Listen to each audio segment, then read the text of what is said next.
ఈ 3 కోణాలు ఇందులో ఉన్నాయి. ఎగువన ఉన్న ఉమ్మడి రంగారెడ్డి, దిగువన ఉన్న ఉమ్మడి నల్గొండ జిల్లాలో సాగునీటి వనరుగా కూడా మూసి ఉపయోగపడుతుంది. ప్రజల అవసరాలకు తగ్గట్టు మెట్రో విస్తరణ ప్రణాళికలను ప్రకటించాం. రీజనల్ రింగ్ రోడ్డు త్వరితగతిన పూర్తికి ప్రయత్నిస్తాం.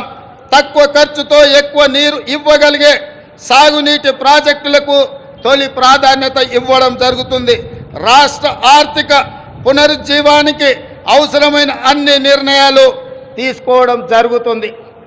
అన్నిటికంటే ముఖ్యంగా మిత్రులారా, ఈనాడు తెలంగాణ రాష్ట్రాన్ని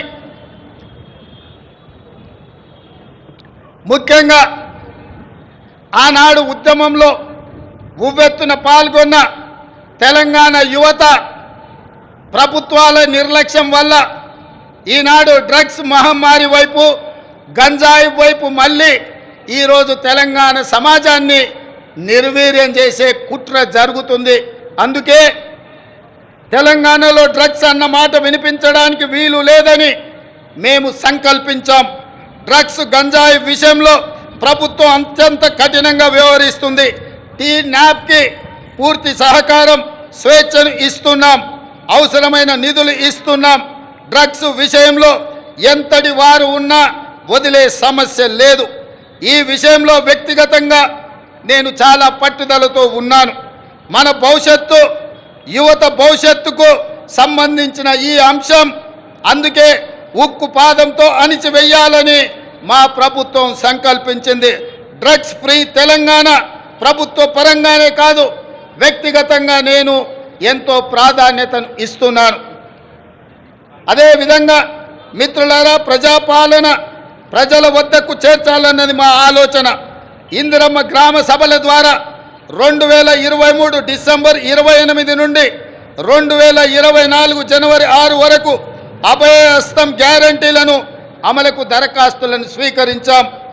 మహాలక్ష్మి, ఇందిరమ్మ ఇండ్లు, గృహజ్యోతి, చేయుత, రైతు భరోసా పథకాల కోసం 1,28,00,000 మంది దరఖాస్తులు పెట్టుకోవడం జరిగింది. ఇందులో డూప్లికేట్ దరఖాస్తులు మినహాయించగా 1,09,000 దరఖాస్తులు మిగిలాయి. ఈ దరఖాస్తులను కంప్యూటరీకరించి ఈ సమస్యలన్నిటిని కూడా పరిష్కరించి తెలంగాణ రాష్ట్రంలో పేద ప్రజలందరికీ సంక్షేమ పథకాలను అందుబాటులోకి తీసుకురావాలని నా మంత్రివర్గం ఉక్కు సంకల్పంతో ఈరోజు పనిచేస్తుంది. అదేవిధంగా మిత్రులారా, అధికారంలో వచ్చిన 48 గంటల్లోనే 2 గ్యారంటీల అమలుకు శ్రీకారం చుట్టాం. ఆడబిడ్డలకు ఉచిత బస్సు ప్రయాణ సౌకర్యాన్ని కల్పించాం. పైసా ఖర్చు లేకుండా రాష్ట్రంలో ఎక్కడికైనా ఉచితంగా వెళ్ళే అవకాశం మహిళలకు, మా సోదరి మనులకు ఈ పథకం ఉపయోగపడుతుంది.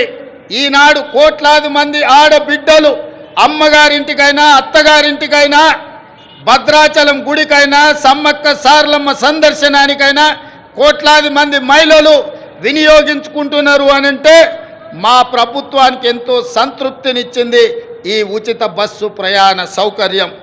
అదేవిధంగా బస్సులు సరిపోవడం లేదు, వాళ్ళకు సమస్య అవుతున్నదంటే అదనంగా బస్సులను ఏర్పాటు చేయడమే కాదు, అదనంగా బస్సులను కూడా మా ప్రభుత్వం కొనుగోలు చేసి మా ప్రాధాన్యత మహిళల పట్ల అత్యధికంగా ఉంటుంది అని చెప్పి ఆ తల్లులకే ఈ ఉచిత బస్సు ప్రయాణాన్ని మేము అంకితం చేయడం జరిగింది.